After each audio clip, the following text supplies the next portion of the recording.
大家好，金针花的复育呢，再次繁殖的时间找到了哈，只是因为目标是要种碧玉笋啊，也就是取它的底茎处哈来做菜使用啊。而主要的考量是这样比较没有季节性的问题外呢，也是增加菜的种类与食材的选择啦。当然呢，可重复采收，又可以卡住空间哈。增添一些长天期的作物呢，也可以省事不少啦。一直先摆着自由生长哈，是因为它耐旱又耐湿的特性啦。种在这个位置呢，完全不用照料哈。这若是要拿来当金针花海呢，显然还离得非常远啦。要等花开呢，那就很看季节了哈。要赏花或是取金针花食用呢，得等天气热一点的时候呢，才有办法开花啦。不过观看影片的同时呢，现在这个时间开始种呢，是很快就可以开花了啦。现在进行移植的原因呢，是要把位置让给朱槿花之外呢，也是方便它再次进行繁殖啦。而这金针花的生长过程呢，很像葱会不断的自行进行分裂啦。只是感觉速度较为缓慢但一株呢还是可以变成很多株啦。眼前看到的是分株情形大约是一株变成5株啦。而它的根系里面呢出现的球根呢，因为找不到金针花的种子本来还怀疑这跟地瓜很像可以利用球根进行繁殖啦。还剪下的部分球根呢，埋入花盆里测试看看能否长出来啊，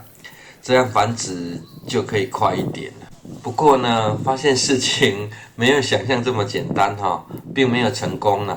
后来想想呢，这该不会是跟豆科植物比较像它的根系长成这样呢，是可以与共生菌作用而产生根瘤菌啊。自行摄取空气中的氮气来进行固氮作用了，所以它的叶子呢才可以终年常绿而这只是怀疑啦，实际原因为何呢？还是得让知道的详情的人来帮忙解答在移植的过程呢，对于一般种法与必要性蛮好奇的啦。比如在葱与芋头进行移植时呢，会事先将它的上方叶片修剪掉来减缓水分流失啊。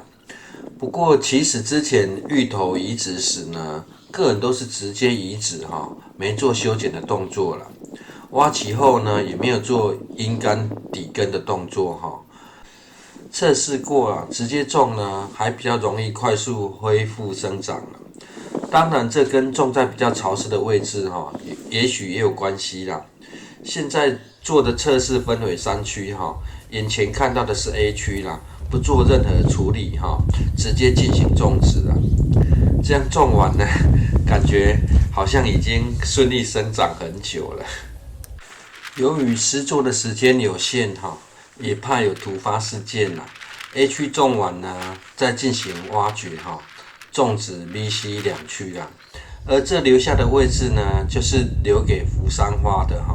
只是呢，这又是案外案了已经在上部影片呢先上传了。B 区的种植方式呢，是最常见的方式啦，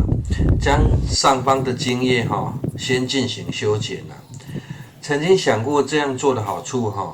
除了种植后呢方便保湿外，当要大量运送时呢，也比较不占空间啦。而将上方的茎叶呢修剪掉的样子是不是跟葱分株进行繁殖生长的样子非常像？如果呢移植完后几天呢，比较没有时间浇水倒是可以直接选择 B 方案而衍生出的 C 区种植方式呢，是因为种植时呢，发现它的根系实在太多了啦。种植时要将根系完整不缠绕的埋到土里土得挖得比较深啦，所以呢算是额外做的测试啦。不然若是依据实验设计的方式呢，应该还得多设计一区将上下都修剪掉这样呢才可以完整的呈现双因子实验哈。不过呢，既然只是观察法呢，也没有数据可以收集哈，那就将它勉强的直接这样做了。不然上方的2只狗呢，已经在等放饭了哈。但是要这样做呢，其实已经遇到了另一个问题啊，就是种苗的数量呢比预期还多啦。原本预定种植的空间不够使用，就只好硬是将一旁的种植区呢，硬是把它拉低来增加种植的空间啊。时常改来改去的原因呢，也是在弥补设想不周的安排啊。家庭种植呢，不就是这样解决问题呢，比要求完美重要多了。在还不知道结果之前呢，在此想请问观众朋友一个问题如果是您呢，你会希望哪个效果最好？欢迎在留言处呢留下 A、B、C 的选择方案通常做实验的目的呢，都是希望找到效果最佳的方案但是个人到目前为止的希望呢，却有点不同而是希望这3个方案呢，效果是一样的这样的好处就会是你想要怎么种就随你高兴或方便的。当然呢，如果很在意产量呢，那就是另外一回事了选出你的答案了吗？准备要揭晓12天后的变化了。这直接呢进行种植的 A 区呢，除了部分叶片枯萎脱落外呢，已经有长出新叶的现象了。至于 B 区呢，因为事先将叶片修掉真的避免了水分流失没有枯萎的现象不过呢，叶片大部分都修剪掉了，也很难有枯萎但也是长出了新的嫩叶了。至于将底部球根呢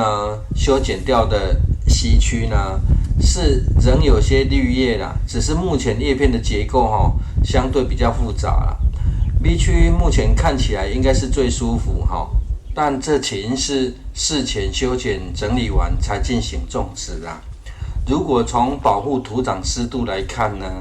就未必是最好在经过1个月之后呢，为了更容易看清楚生长差异把枯叶都先拉掉也顺道将上方的杂草都拔除了。A 区呢，目前看起来是长得还不错了啦，因为是在入冬时种植所以水分流失的问题呢，大概就可以省略了。金针花耐旱又耐湿1年4季都可以种植啦。如果要效率高一点呢，就可以选在入春时再种了，这样会比较快速进入赏花期也直接有金针花可以采收啦。B、C 2区呢一起整理完再来呈现啦，已经出现了很明显的差异做得很赶的原因呢，是这2只狗呢已经自行放风散步回来了，又准备在一旁呢进行压迫，等待放饭的桥段了。镜头前呢，颜色较深的叶片区是采用事先修剪叶片的 B 区啦，颜色较浅的呢则是 C 区初步看来呢 B 区效果比较好，没错吧？不过呢 C 区有跨到另一种植区有几株的效果呢却没有比较差啦。有句话说呢，赢在起跑点很重要但没有在终点取得胜利呢，一切就只是过程了。不到最后开花阶段呢，实在还无法判断优胜劣败在经过1个月之后呢，此时的天气比较冷日照也比较短A、B 区呢，因为赢在起跑点生长的算是非常顺利对于 C 区而言呢，则仍在沉潜抵抗风寒中应该有听过不经一番寒彻骨，焉得金针花扑鼻香吧？若是没有听过，现在算是听过了啦。但是呢 ，C 区的另半区也没有长得不好就是目前呢，个人觉得就是缺乏日照的帮助而已进入4月后呢，天气已经变温暖了啦。虽然偶尔有寒流干扰但 A 区呢没有经过修剪，采用直接种植的方式呢，是没有比 B 区有事先经过修剪叶片的效果还差啦。A、B 两区呢，也都快速进行了分裂但若从采收碧玉笋的角度来看呢，A、B 区的效果是比较好啦。而 C 区也有急起直追的态势在植株分裂数量上呢，并没有比较少啦，差别只是叶片还比较小对于开花时间点呢，是否可以追上呢，仍有待继续观察啦。但是这若是要进行再次分株移植因为球根量应该比较少啦，也会比较好种植啦。要选择何种方式种植呢，就各取所需吧。继续繁殖与等待开花速度上的差别则是目前呢继续观察的重点啦。谢谢收看。